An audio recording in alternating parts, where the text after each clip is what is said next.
So ayun guys, papakita ko nyo yung mga gamit na kinakailangan upang mag-testing kung goods ba yung pagka-splice natin ng fiber optics. So sa mga gumagamit ng Mediacom dyan, okay naman itong gamitin, pero kapag nagte-testing tayo gamit ang Mediacom using power meter, dapat yung power meter natin is nakaset po ito sa 1550 once ito ay naka-power na. And then dapat sa 1550 yung reading natin is nasa negative 16 dBm, no? So yan. And then dito sa ibaba naman nakita niyo yung NW, so set na natin yan into dB. Ayan na, negative yan dB. So sa starting nito guys is ganyan talaga yung reading niya, negative 64 point. So mag-iiba talaga yan according to sa nasa-sense niyang lights, kasi yung dito yung kaya nag-iiba yung gumagala yung power meter natin, nagdepende kasi yan sa nasasagap niyang liwanag dito kasi wala yung takip kinuha ko yung takip, andyan yung takip niya. So para walang bias guys, kasi may nakita ko sa YouTube na dapat daw isi-set daw itong power meter natin sa 1490 daw based sa kanyang video guys. 1419 daw isi-set yung power meter na gumagamit siya ng Mediacom. So actually guys, ang gagamitin natin pag gumagamit tayo ng Mediacom, dapat nakaset talaga yung ating power meter sa 1310 or 1550. So ngayon guys, magte-testing tayo gamit yung 1310. So meron akong fiber optic dito guys. Ito yung subscriber lines, and then tapos ko na itong na-splice, ayan. And then both sides, ayan. Okay, so dito na tayo sa 1310. So pasensya na guys kung magalaw yung ating camera kasi wala tayong tagahawak. And then ngayon guys, ipapower na natin itong Mediacom. Ayan, naka-power na. Excuse me. So ayan, ipapower na natin, and then next plug natin itong AC connector. So mamaya guys, gagawan ko ito ng video vlog kung paano mag-splicing nitong ganitong type na AC connector para makuha natin yung accurate reading niya na negative 16 below. So ayan, salpak na natin dito sa TX sa Mediacom.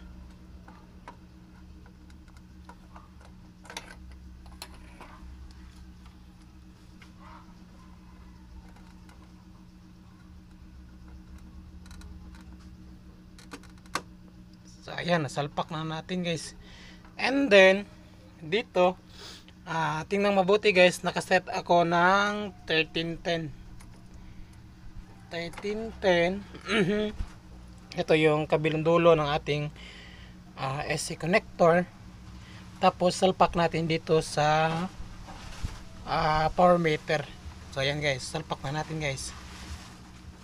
So tingnan mabuti kung ano yung magiging reading niya nito guys.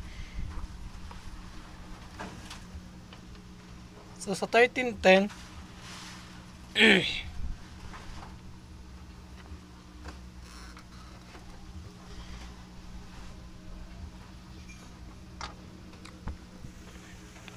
hirap So naglalaro lang siya ng negative 16 or 16.40 dB. Yung pagbabasehan natin guys, hindi yung negative 48 na sa gitna. Ang pagbabasehan natin, yung good na reading natin is negative 16.56, ayan, or 58. So which mean pasok na pasok ng ating pag-splice. So tatanggalin ko muna guys, baka madumi yung dulo nito. So ating linisan muna guys. Ayan, hirap eh.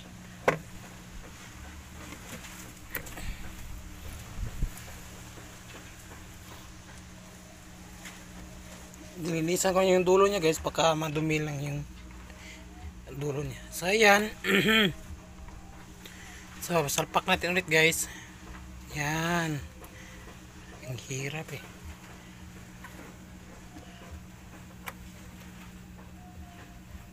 So ayan, negative 16 pa rin guys, negative 15. So ayan, so bumaba ng konti, so naging negative 15.69 or 68. So sa setting natin to guys, no, tingnan mabuti, nasa 1310 siya. So yan yung ating IC connector gamit yung MediaCon. And then set naman natin ito sa 1550 kung same na ba yung kanilang rating. Okay, so sa 1550 guys, ayan, bumababa siya ng bumababa siya. So naging good yung pag-splice niya, sa nagiging negative 14.92, 94, 96. Yan. So ibig sabihin guys, maganda yung pag-splice natin dito sa itong port na to guys. Magandang pag-splice dito, kasi dito yung source natin. So minito say itong port na to is magandang pag-splice. So balik rin naman natin guys, para fair naman na malaman natin kung alin sa dalawa yung pangit na pag-splice at saka alin sa dalawa yung magandang pag-splice dito. So okay, so tandaan natin guys, nasa 1550 yan settings natin. So bubunutin na natin to. Ouch. Hindi ko na to i-cut guys, para walang bias. So sa MediaCon, yan.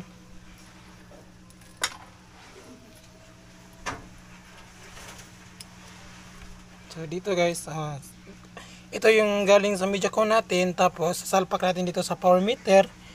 Yan. Okay. So ayan, nakita nyo na hindi na gumagalaw yung hindi na gumagalaw yung power meter natin, kasi natakpan na yung AC port niya para sa kanyang pagdedetect ng lights. So ngayon, dito naman natin isasalpak sa MediaCon. So see guys, so ano yung magiging resulta niya, ano magiging reading.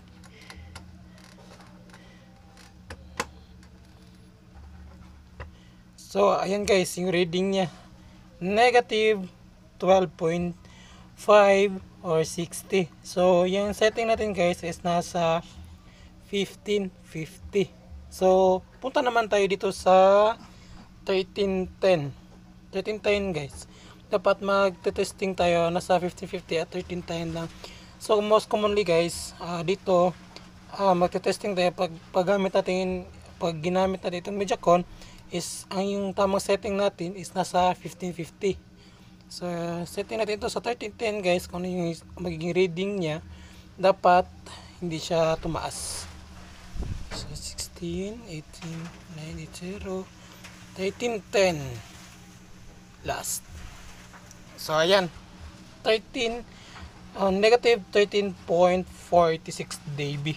Ayan. So ibig sabihin maganda yung pag-splice natin both sides nitong AC connector. So gamit ko pala guys itong 100 HTB3 3100 max of 100 Mbps.